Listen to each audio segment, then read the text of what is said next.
오늘은 우리에게 도우시는 성령의 제목을 함께 하늘을 나누려고 합니다. 자, 지난주에 한번 드렸던 듯이 오늘이 바로 성령 강림 주일입니다. 성령 강림 주일. 자, 예수님께서 이제 부활하신 후에 제자들과 함께 40일 동안 계시다가 하늘로 승천하시죠. 자, 승천하시면서 제자들에게 하신 약속이 있어요. 자, 어떤 약속일까요? 자, 읽어봅니다. 시작. 함께 모이사 그들에게 분부하여 이르시되 예루살렘을 떠나지 말고 내게서 들은 바 아버지께서 약속하신 것을 기다리라. 요한은 물로 세례를 베풀었으나 너희는 몇 날에 못되어 성령을 세례로 받으리라 하셨느니라. 아멘. 바로 성령을 보내시겠다는 약속이었죠. 아멘. 바로 이 약속대로 이제 11 제자를 비롯한 그 120명의 문도들이 이제 마가의 다락방에 모여서 힘써 기도합니다. 자, 며칠 기도했을까요? 열흘 동안. 열흘 동안 이제 그들이 함께 모여서 기도했을 때 오순절 날이 이르렀어요. 오순절 날이. 자, 그때 바로 하나님께서 성령이 강력하게 임하시죠.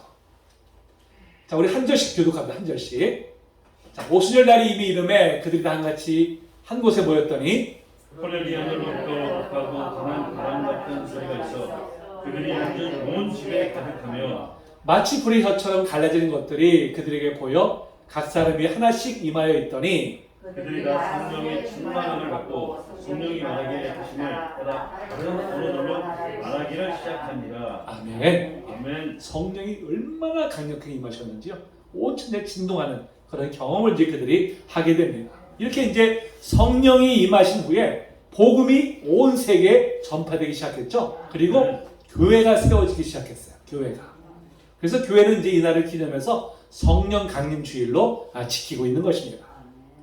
자, 그렇다면 여러분, 성령은 도대체 어떤 분이실까요? 성령. 자, 성령은 성부, 성자, 성령. 삼위일체 하나님의 한 위격이십니다. 그러면서도 그 본체가 하나님이세요. 하나님. 자, 성령님은 무엇보다도 이 땅에 하나님의 뜻을 이루시는 일을 직접 행하시죠. 그리고 교회를 세우시고 또 예수님께서 이루어 놓으신 구원 사역을 이루시는 일, 완성하는 일, 그를 행하시는 분이 바로 성령 하나님이십니다. 자, 이것을 이제 구원적인 측면에서, 구원의 측면에서 우리가 말씀을 드리면, 자, 성부 하나님은 자, 우리를 구원할 뜻을 가지셨어요. 뜻을. 그 다음에 성자 하나님은 이 땅에 예수 그리스도로 오셔서 바로 우리를 구원하실 길을 만들어 주셨죠. 길을 만들어 주셨습니다. 그럼 이제 성령 하나님은 바로 예수님께서 만들어 놓으신 그 구원의 길을 우리로 하여금 그 길로 인도하시고 또 그 길을 완전히 갈 수 있도록 우리를 도우시는 바로 그 일을 행하시는 분. 그분이 바로 이제 성령 하나님이십니다. 자, 특별히 오늘 또 본문에서는 성령님 우리를 위해서 어떤 일을 행하시는지를 오늘 말씀을 또 말씀해 주고 있어요. 오늘 말씀을 통해서 성령이 어떤 일을 행하시는지 또 주시는 은혜가 어떤 것인지 우리가 함께 나누도록 하겠습니다. 여러분, 인간은 사실 누구나 할 것 없이 연약한 존재예요. 그 성경이 이렇게 연약한 우리를 가리켜서 질그릇 같다고 표현하고 있습니다. 자, 읽어볼까요? 시작. 우리가 이 보배를 질그릇에 가졌으니 이는 심히 큰 능력은 하나님께 있고 우리에게 있지 아니함을 알게 하려 함이라. 여러분, 질그릇은 어떤 존재입니까? 깨어지기가 쉽잖아요. 그렇죠. 깨어지기가 아주 쉬운 것이 바로 질그릇입니다. 그러니까 질그릇 같다는 것은 그만큼 우리가 깨어지기 쉬운 연약한 존재라는 뜻이죠. 특별히 죄의 유혹에 쉽게 넘어질 수밖에 없는 것이 바로 이제 질그릇 같은 우리의 실존적인 모습입니다. 자, 그렇다면 하나님의 형상을 닮아서 창조된 우리가 어쩌다 이렇게 연약한 존재로 전락된 것일까요? 어쩌다가? 바로 원죄 때문이죠. 원죄 때문에. 아담이 범한 그 원죄가 우리에게 그대로 계승되기 때문에 우리 너는 할 것이 죄 앞에서는 참 연약한 존재라고 하는 것입니다. 사실 성경에 나타난 그 믿음의 위대한 사람들도요, 한편은 너무나 연약한 모습을 가지고 있어요. 여러분, 엘리야 선지자는 자, 어떤 이미지가 떠오릅니까? 엘리야 선지자. 자, 바로 갈멜산에서 바알과 아세라 선지자, 우상 섬기는 선지자들 850명과 싸우잖아요. 1대1로. 자, 싸운데도 위축되지 않아요. 도리어 그들을 조롱하면서 또 하늘로부터 불을 내려서 그들을 멸망시킨 선지자입니다. 불 같은 선지자죠. 정말 대단한 그런 선지자입니다. 자, 그런데 여러분, 그 후에 보여준 그의 모습은 너무도 우리를 의아하게 만들어요. 의아하게. 자, 이세벨이 내일 이맘때에 내가 너희 모습을 빼앗겠다고 하니까 자, 엘리 선지가 어떻게 했어요? 걸어봐 날 살려라 하고 그냥 얼마나 도망치죠. 그러면서 하나님 앞에 가서 뭐라 했어요? 하나님, 나 제발 이제 더 이상 못하겠으니까 내 목숨 거두어 주세요. 자, 한번 읽어볼까요? 시작. 자기 자신은 광야로 들어가 하룻길쯤 가서 한 로데나무 아래에 앉아서 자기가 죽기를 원하여 이르되 여호와여 넉넉하오니 지금 내 생명을 거두시옵소서. 나는 내 조상들보다 낫지 못하니이다. 아니 그 850명의 거짓전들과 싸워서 승리했던 그가 어떻게 이렇게까지 무기력할 수 있는 것일까요? 어떻게? 그러나 여러분, 바로 이 엘리야의 모습이 바로 우리 자신의 모습이라는 것을 우리가 알아야 됩니다. 우리가 겉으로 볼 때는 참 강한 것 같고 절대 흔들리지 않을 것 같지만 사실은 이렇게 깨어지기 쉬운, 이렇게 쉽게 흔들릴 수밖에 없는 것이 바로 우리의 모습입니다. 그렇기 때문에 우리는요, 절대 자만해서는 안 돼요. 절대. 하나님 앞에 늘 우리가 겸손한 모습으로 우리가 나아가야 됩니다. 왜? 하나님의 은혜로만이 우리가 설 수 있기 때문이죠. 자, 그렇다면 이렇게 질그릇같이 연약한 우리들을 위해서 자, 성령께서는 그럼 어떤 일을 하실까요? 오늘 본문에 보니까 세 가지 일을 행하신다고 말씀하고 있어요. 자, 첫째는 뭐예요? 우리의 연약함을 도우십니다. 자, 오늘 26절 다시 한번 읽어볼까요? 시작. 이와 성령과 우리의 연약함을 도우시나니 우리는 마땅히 구별할 바를 알지 못하나 오직 성령이 말할 수 없는 우리를 위하여 친히 간구하시느니라. 아멘. 아멘. 자, 하나님께서 우리 연약함을 아셔요. 아시기 때문에 우리를 도우시기 위해서 누굴 보내셨습니까? 성령님을. 자, 이렇게 보내실 받은 성령께서 우리 안에 내주하십니다. 내주하시면 우리를 도와주세요. 자, 이렇게 성령은 우리 무엇보다 우리 연약함을 돕기 위해 우리와 함께 계시는 하나님이십니다. 임마누엘, 우리 함께 하시는 하나님은 바로 지금 성령으로 우리 안에 계십니다. 자, 이 성령을 다른 말로 표현하면 보혜사라고 표현해요. 보혜사. 자, 또 읽어볼까요? 시작. 보혜사군 아버지께서 내 이름으로 보내실 성령, 그가 너에게 모든 것을 가르치고 내가 너에게 말한 모든 것을 생각나게 하리라. 아멘. 이 보혜사는 헬라어로요, 파라클레토스라고 하는데 바로 돕는 자라는 뜻을 가지고 있어요. 돕는 자. 이 돕는다는 무엇입니까? 함께 담당한다, 서로 맞잡아준다, 이런 뜻을 갖고 있어요. 그러니까 성령님이 우리를 도우신다는 것은 모든 것을 다 주관하신다는 것이 아닙니다. 옆에서 우리를 거들어 주시는 거예요. 거들어 주시는 것. 우리 편에서는 아무 일도 하지 않고 성령께서 알아서 다 모든 것을 행하신 것이 아닙니다. 우리가 결단하며 나아갈 때 성령께서는 그 일이 성취되도록 우리를 도우시는 그런 역할을 하시는 거예요.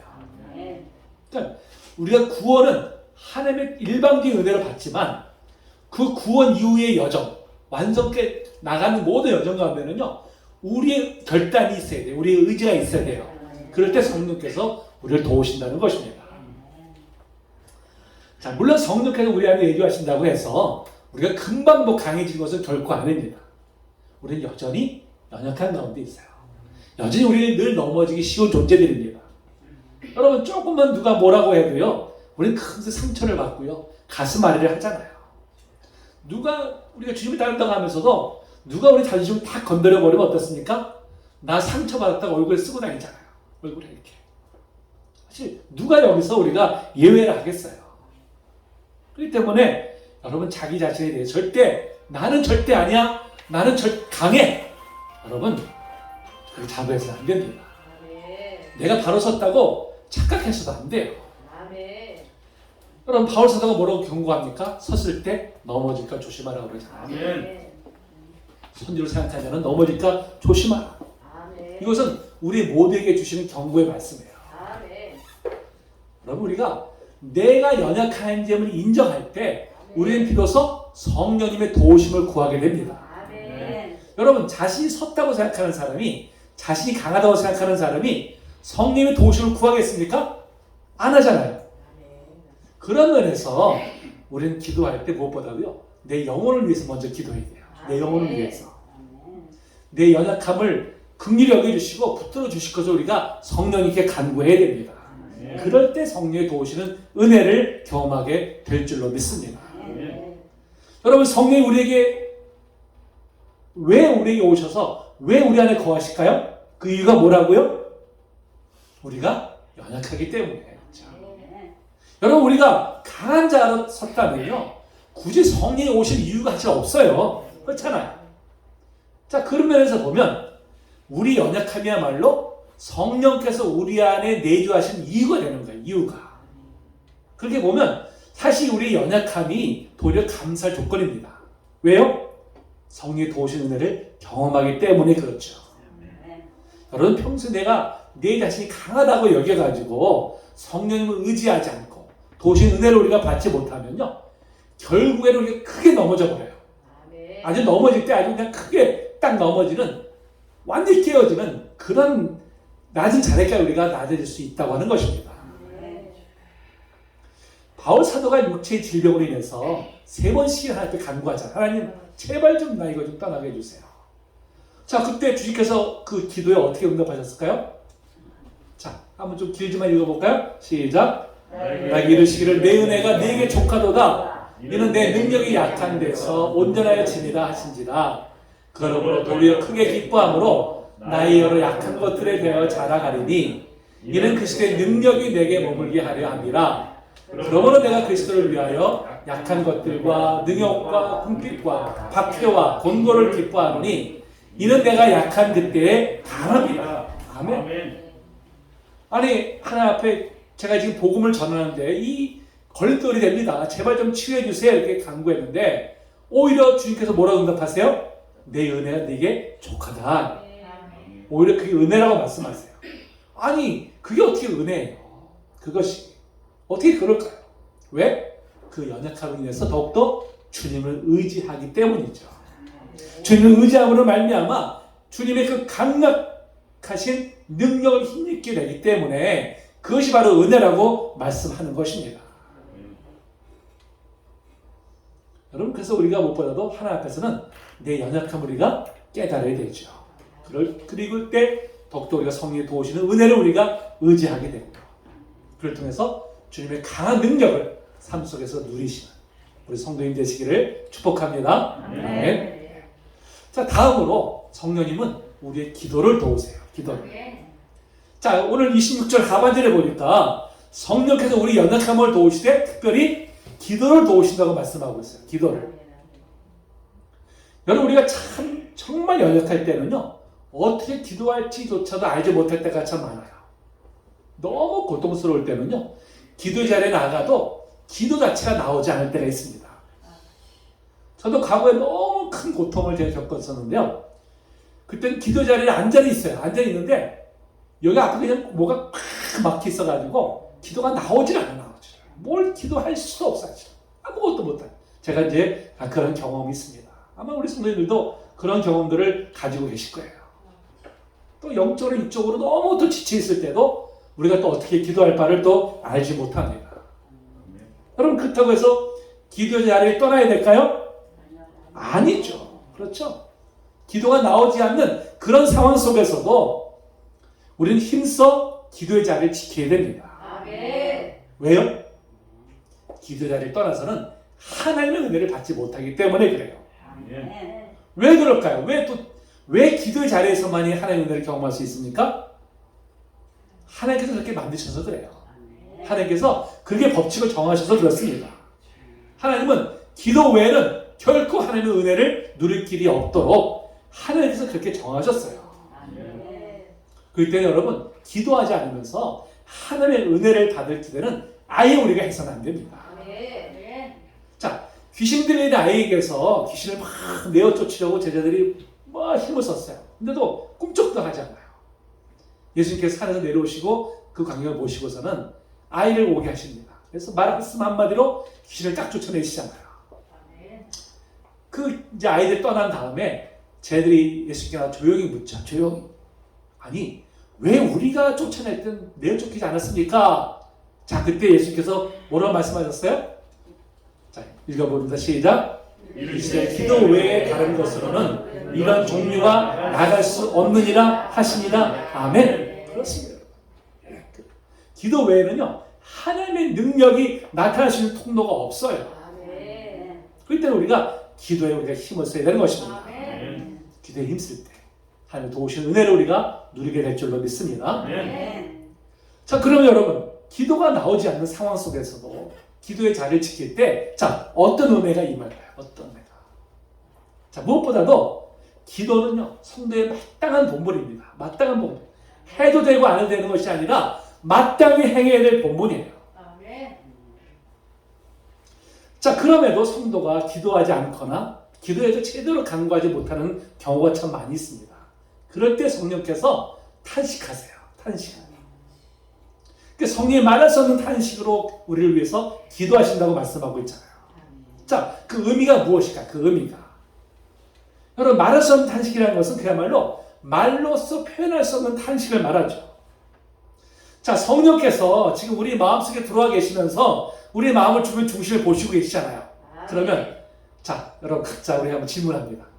자, 나를 지금 보시면서 내 말을 보시면서 기뻐하실까요? 아니면 탄식하실까요? 기뻐하실까요? 할렐루야? 예. 예. 기뻐하시기도 하시고 또 탄식하기도 하시고 뭐 그러시겠죠. 근데 우리가 정말 전심으로 기도하지도 않고 또 온전히 예배드리지도 않고 온전히 우리가 봉사해주지도 않고 자, 그런다면 또 여전히 우리가 옛사람 욕구에 이끌려가지고 여전히 우리가 죄에 걸려서 넘어진다면 그런 모습을 보시면 기뻐하실까요? 탄식하실까요? 탄식하시겠죠, 당연히. 여러분, 부모가 자녀의 온전치 못한 모습을 보면 어떻습니까? 탄식을 하잖아요. 근심을 하듯이 성령님은 우리 연약함을 보시면서 탄식하시면서 근심까지 하십니다. 그런데 성령님은요, 우리 연약함을 보시면서 탄식만 하지 않으세요. 부모들은 아유 저 녀석은 어떻게 할까 하고 탄식만 하잖아요. 어떻게 해줄 수가 없잖아요. 할 수가 없는데 성령님은 거기에 머물지 않으십니다. 뭘 하세요? 무엇을? 우리를 위해서 친히 하나님께 간구하여 주십니다. 우리가 어떻게 기도할 바도 알지 못하구나. 내 연약함으로 인해서 그냥 탄식하면서 망연자실할 때도 바로 성령이 우리를 대신해서 하나님 앞에 간구하여 주십니다. 여러분 이것이 얼마나 놀라운 은혜입니까? 이게 얼마나 감사한 일입니까? 자, 오늘 또 27절에 보니까요. 성령님께서 하나님의 뜻대로 기도하다 우리를 도우신다고 말씀하고 있어요. 자, 이 27절에서 마음을 살피신 이는 성부 하나님을 가리키죠. 성부 하나님을. 하나님 우리의 모든 것을 다 알고 계십니다. 우리의 마음을 아시고요. 우리의 미래까지 다 알고 계세요. 그런데 정작 우리는 하나님의 뜻을 알지 못해서 우왕좌왕할 때가 얼마나 많은지 모릅니다. 그렇죠? 그래서 어떤 사람들은 하나님의 뜻을 알기 위해서 예언의 은사가 있는 분들을 찾아가기도 해요. 근데 여러분, 예언의 은사가 있다는 분들 중에서 특히 예수 무당을 조심해야 됩니다. 예수 무당. 거짓 영이 역사할 때가 참 많아요. 마치 점을 치듯이 그 예언하는 사람들은요, 그냥 거짓 영에 사로잡혔다고 보면 돼요. 그런 사람들은. 보면 사실 많은 사람들이 미래에 대해 불확실하고 불안하니까 이렇게 왜 점들을 치러 다니잖아요. 사실 점들을 치러 다니면 그런 식으로 예언의 인사가 있다는 분들 중에서 미래를 점치듯이 말해주는 그런 분들이 있습니다. 근데 그거는 대부분 다 뭐예요? 거짓된 예언이에요. 결코 거기에 대해서 미혹되어서는 안 됩니다. 여러분 미래는요 하나님께 속한 것입니다. 그렇죠? 우리는 하나님께 모든 것을 맡기고 나아가면 돼요. 여러분 어떤 미래가 우리 앞에 펼쳐지듯이 결국은 하나님께서 모든 것을 하나님께서 선을 이루시기 때문에 우리는 그냥 그것을 믿으면 됩니다. 믿고 하나님 앞에 맡기면 돼요. 그러니까 굳이 미래에 어떤 일이 벌어질까 안 벌어질까 그거 알려고 할 필요 없어요. 오늘 우리가 주어진 삶 속에서 우리가 최선을 다하면 되는 것이고요. 어떻게 하면 하나님의 뜻을 내가 이룰까를 생각하면 되는 것이지. 내일 무슨 일이 벌어질까? 모레 무슨 일이 벌어질까? 이게 될까 안 될까? 여러분 그거는 하나님께 맡기고 나아가면 되는 것입니다. 여러분 우리는 하나님의 뜻을 잘 모르잖아요. 근데 성령님은 하나님이시기 때문에 하나님의 뜻을 너무나 잘 아시죠. 가장 잘 아시죠. 그렇기 때문에 하나님의 뜻대로 우리를 위해서 간구하신다고 성경에서 말씀하고 있어요. 근데 이 말씀에는요, 두 가지 뜻이 담겨져 있습니다. 두 가지 뜻이. 자, 앞에서 말씀드렸듯이 성령께서 직접 우리를 대신해서 기도하시는 뜻입니다. 우리를 대신해서. 우리가 지금 어떻게 때문에 마땅히 기도할 바를 알지 못하고 때는 하나님의 뜻을 벗어나 있을 그때도 성령께서 우리를 대신해서 하나님께 간구해 주시죠. 자, 또 하나 뜻이 있습니다. 또 한 뜻이 뭐냐? 바로 성령이 우리의 마음을 열어서 바로 말씀을 통해서 하나님의 뜻을 발견하게 하시고요. 그 뜻에 따라서 우리가 기도하도록 우리를 도우신다는 뜻입니다. 예전에 제가 이제 한번 간증됐었는데 제가 인생에 아주 중요한 일을 결정해야 될 기로에 서 있었어요. 이제 주변에 많은 사람들이 어느 한쪽 방향을 그것이 참 좋겠다. 저도 그것이 굉장히 참 좋은 방향이다. 이게 생각했어요. 그래서 거의 이제 90% 이상 결정했습니다. 근데 그래도 하나님 앞에 마지막으로 내가 좀 기도하고 결정해야지. 이래 생각하고 일주일 동안 기도원에 제가 들어갔어요. 기도원에. 들어가서 일주일 동안 기도하는데 기도할 때마다 성령께서 그것이 왜 안 되는지에 대해서 계속 깨닫게 하시는 거예요. 그것을. 계속 깨닫게 하시는 거예요. 결국 일주일 동안 기도한 후에 내려올 때는 그것을 포기하는 방향으로. 그것을 이제 결정하고 내려왔습니다. 근데 나중에 보니까 그것이 옳은 방향이었어요. 옳은 방향. 바로 성령께서 우리를 그렇게 인도하세요. 그렇게. 우리가 하나님의 뜻을 잘 알지 못할 때 어떻게 합니까? 그래서 우리가 기도의 자리에 나가야 되는 거예요. 기도의 자리에 앉아있을 때 성령께서 우리로 하여금 하나님의 뜻을 깨닫게 하시고 하나님이 기뻐하신 방향으로 우리를 인도하십니다. 여러분, 예수님께서도 겟세마네 동산에서 기도하실 때 사실 예수님도 십자가를 지실 것이 두려웠어요. 그래서 지지 않기를 간구하셨습니다. 근데 기도하면 할수록 어떻습니까? 그 십자가를 지는 것이 하나님의 뜻인 것을 명확하게 깨닫게 되시잖아요. 나중에 어떻게 했습니까? 하나님께 모든 걸 맡기고 십자가를 지시기로 결단을 하시잖아요. 자, 이같이 우리가 기도할 때 성령께서 하나님의 뜻을 깨닫게 하심으로 우리를 도우십니다. 여러분, 하나님의 뜻을 알기 원하십니까? 성령이 도우심을 구하세요. 기도하세요. 성령께서 여러분을 도우셔서 하나님의 뜻을 깨닫게 하실 줄로 믿습니다. 자, 물론 우리가 하나님의 뜻을 구한다고 해서요, 금방 또 깨달아진 것은 아닙니다. 기도했다고 금방금방 막 깨닫게 해주시면 얼마나 좋을까요? 네. 사실 기도해도 뜻을 또 모를 때가 또 사실 상당히 많아요. 상당히.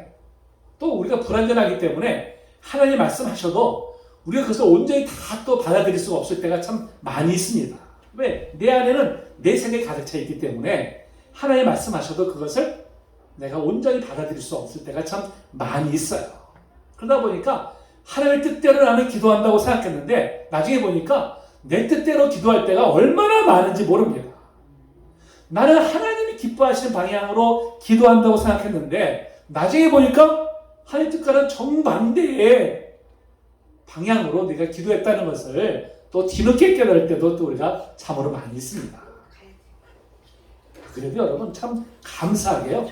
성령이 우리 연약함을 아시기 때문에 친히 하나님의 뜻대로 우리를 위해서 기도하심으로 우리를 도우십니다. 자, 그럼 여러분 우리가 해야 할 일은 무엇일까요? 우리가 해야 할 일은 기도하는데 특별히 하나님의 말씀을 붙들고 그 안에서 기도해야 돼요. 하나님의 말씀을 붙들고 그럴 때 성령께서 우리로 하여금 하나님의 뜻을 알게 하시고 또 그 뜻대로 기도하게 하십니다. 아멘. 지지난 이제 금요기도회 때죠. 그냥 금요일 날. 저 그때도 이제 제가 어떤 문제를 놓고 기도하고 있는데 성령께서 갑자기 어떤 그 말씀을 탁 떠오르게 하시더라고요. 그 구절을. 이게 하나님의 응답이구나. 즉시 제가 이제 그 말씀을 통해서 응답을 받았어요. 우리가 기도할 때 이렇게 우리가 하나님께서 갑자기 어떤 말씀을 탁 떠오르게 하실 때가 성령 구절을 그것이 바로 하나님의 응답인 줄 여러분들 아시기 바랍니다. 여러분 이처럼 이렇게 우리가 마땅히 기도할 바를 알지 못할 때에도요 성령께서 탄식하시면서 우리를 기도로 도우십니다. 그렇기 때문에 우리 무엇보다 성령이 함께 하시면 우리가 믿고 성령님께 모든 것을 우리가 맡기고 나가야 되죠. 그럴 때 바로 우리를 도우셔서 마땅히 우리가 기도할 바 알지 못할 때도 우리를 대신해서 기도하시면서 우리를 바른 길로 인도해 주실 줄로 믿습니다. 자, 마지막으로 성령님은 모든 것을 합력해서 선을 이루십니다. 자, 오늘 28절 다시 한번 읽어볼까요? 자, 시작. 우리가 알거니와 하나님을 사랑하는 자, 곧 그의 뜻대로 부르심을 입은 자들에게는 모든 것이 합력하여 선을 이루느니라. 아멘. 이 말씀을 우리가 모두가 다 참 좋아하고 즐겨 묵상하고 또 인용하는 그런 구절이죠. 저도 참 무척이나 이 말씀을 제가 좋아하고요. 자주 붙들고도 기도하고요. 또 말씀을 전할 때도 자주 제가 인용하곤 합니다. 근데 여러분, 이 말씀이요, 사실 말씀 그대로 우리가 깨닫지 못하고 사실 오해하는 분들이 상당히 많아요. 오해하는 분들이 이 구절을 예수 믿기만 하면 모든 일이 다 잘 된다, 다 만사형통해진다, 이렇게 해석하는 분들이 있어요. 근데 결코 이 말씀은 그런 의미가 아닙니다. 자, 모든 것을 합력해서 선을 이루신 분이 누굴까요? 하나님이시죠? 하나님. 그러면 누구에게? 자, 누구에게 선을 합력하여 선을 이루실까요? 자, 뭐라고 했습니까? 하나님을 사랑하는 자, 곧 그의 뜻대로 부르심을 입은 자다. 바로 그들에게 모든 것을 합력해서 선을 이루시죠. 자, 우리 성도님들 하나님을 사랑하십니까? 아멘. 그럼 왜 사랑하세요? 무엇 때문에?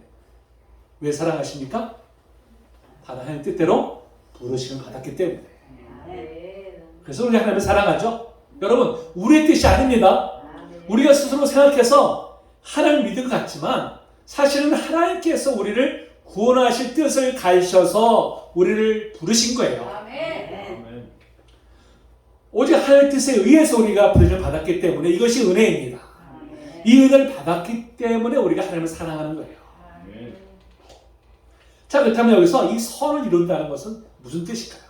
두 가지 뜻이 있는데요. 하나는 완전한 구원을 이루는 것입니다. 완전한 구원. 자, 제가 말씀드렸지만 우리가 부르심을 받았다고 해서 완전한 구원에 이르는 것이 아니라는 것이죠. 비로소 구원의 여정이 시작된 것이고요. 완성을 향해서 나아가는 과정 속에 있어요. 과정 속에. 이를 가르쳐 뭐라고요? 이미와 아직의 사이에 있다. 여러분, 이거 꼭 기억하세요. 우리는 지금 이미와 아직의 사이에 있는 것이지 완성된 것이 아니라는 것입니다. 그러나 여러분, 우리가 구원에 이르지 못할까봐 불안해할 이유는 없어요. 왜? 하나님께서 반드시 우리로 하여금 구원의 완성에 이르게 하실 것을 우리가 분명히 믿기 때문입니다. 아멘. 자, 또 하나의 뜻은 뭘까요? 또 하나의 뜻은 바로 성령께서 우리의 모든 삶에 있어서 고난과 실수와 경험까지도 사용하셔서 우리로 하여금 구원의 완성에 이르게 한다는 것입니다. 여러분, 하나님 우리의 모든 고통, 시험, 환난, 좌절, 실수까지도 우리의 구원의 완성에 이르게 하는데 다 사용을 하십니다. 심지어 우리의 죄까지도 우리를 아름답게 빚어가는데 사용을 하세요. 저도 과거에 숱한 실수와 죄로 넘어졌던 사람이었습니다. 또 많은 고통도 겪었고요. 이로 인해서 많은 눈물도 흘려야만 했었습니다. 그런데 그런 저의 죄와 실수, 연약함, 그리고 고통까지도 합력해서 저를 다듬는 데 사용을 하셨어요. 저도 과거에는 제 자아가 굉장히 강했던 사람입니다. 제가 이제 겉으로 보면 굉장히 좀 부드럽게 생겼는데요. 인정 안 하시나요? 근데 제가 굉장히 강한 사람이에요. 그래서 저를 보고 외유 내강형이라고 했어요. 제가 절대 꺾이지 않거든요. 제 틀이 굉장히 강해가지고 제 틀에 맞지 않는 사람이라면 제가 아예 관계도 안 했던 그런 사람이었어요. 제가. 근데 하나님께서 이런 과정들을 통해서 제 그런 모난 부분들을 다 깎아냈어요. 지금 그나마 요만큼 이렇게 지금 둥글둥글하게 저를 만드셔가지고 이렇게 우리 성도인들과 교회를 섬기는데 지금 사용을 하고 계세요. 그래서 저는 제 고통과 슬픔까지도 사용하셔서 이렇게 선을 이루신 하나님의 은혜에 제가 늘 감사하고 있습니다. 여러분, 그렇습니다. 하나님은요, 어떤 사람은 질병으로, 어떤 사람은 또 가난으로, 또 어떤 사람은 실패로, 또 어떤 사람은 인생의 좌절감으로 다루세요. 그래서 궁극적으로는 예수님께로 돌아오게 하시고요. 또 모난 부분들을 깎아내셔가지고 우리를 새롭게 빚어 가십니다. 여러분 솔직하게 우리가 고난 없이 하나님 앞에 돌아올 수 있을까요? 여러분 고난 없이 우리의 모난 부분들이 깎아져 내릴까요? 안 됩니다. 안 돼요. 우리는 그렇게 될 수 없는 사람들이에요. 정말 특별한 은혜가 아니면 결코 그럴 수 없음을 우리 너무나 잘 알고 있습니다. 그래서 이 모든 것이 합력해서 선을 이루신다는 것은요, 이렇게 고난까지도 사용하셔서 우리로 하여금 하나님의 사람을 온전하게 하시는데 이것을 사용하신다는 것을 바로 말씀하고 있는 것입니다. 근데 여러분 성경을 말씀하는 이 선이나 복은요, 이 땅에서 형통이나 무슨 번영이나 이런 의미가 아니에요. 구원의 의미예요. 구원의 의미. 여러분 우리의 영혼이 구원받지 못했다면요, 잠시 왔다가 사라져갈 이 땅에서 형통이나 번영이 사실 무슨 소용이 있겠어요? 무슨 소용이? 우리 영혼이 죽는데, 우리 영혼이 심판받는데 무슨 것이 다 소용이 있겠어요? 그러니까 하나님의 우리에 대한 관심은요, 다른 거 없어요. 오직 우리 영혼이에요. 우리 영혼이 구원받는 것이 하나님의 가장 큰 관심사예요. 하나님 우리 영혼을 구원하시기 위해서 바로 우리의 이런 연약한 부분까지도 합력해서 선을 이루어 가시죠. 우리 분명히 믿습니다. 자, 이렇게 모든 걸 합력해서 선을 이루시는 하나님이신 우리가 깨달을 때요, 우리의 환경을 바라보는 관점이 바뀌게 됩니다. 관점이. 자, 무슨 얘기입니까? 전에는 고난으로만 보였어요. 고난으로만. 근데 이것이 나를 유익되게 하시는 하나님의 역사임을 깨달을 때 고난 가운데서도 하나님을 찬송하게 되는 것입니다. 여러분 바울과 실라가 빌립보 감옥에 갇혔을 때 뭐 했어요? 찬송의 찬송. 어떻게 그럴 수 있었습니까? 어떻게? 바로 그것까지도 우리를 유익되게 하시는 하나님의 역사임을 깨달았기 때문에 그 힘든 과정 속에서도 하나님을 찬송할 수 있는 것입니다. 그렇기 때문에 우리의 눈물도 감사하고요, 우리의 성공도 감사하고요, 우리의 실패도 감사하고요, 우리 연약함도 감사한 것입니다. 왜? 이 모든 것을 합력해서 하나님께서 우리를 구원하시고 우리를 또 구원의 완성을 이루게 하실 것이기 때문인 줄로 믿습니다. 지금 힘드신 일 참 많으시죠? 어려운 일 참 많으시죠? 여러분 그 연약함이, 그 힘듦이 우리로 하여금 더욱더 성령을 의지하는 길로 우리를 인도해 주실 줄로 분명히 믿습니다. 그리고 그걸 통해서 하나님께서 모든 것을 합력해서 우리를 더욱더 아름답게 빚어가시고 또 우리 하여금 궁극적으로 구원의 완성에 이르러서 우리를 저 천성으로 인도해 주실 줄로 분명히 믿습니다. 모두 다 합력해서 서로 이루시는 하나님 앞에 또 감사로 영광 올려드리는 성도님 되시기를 주님의 이름으로 축복합니다. 찬양하십시오.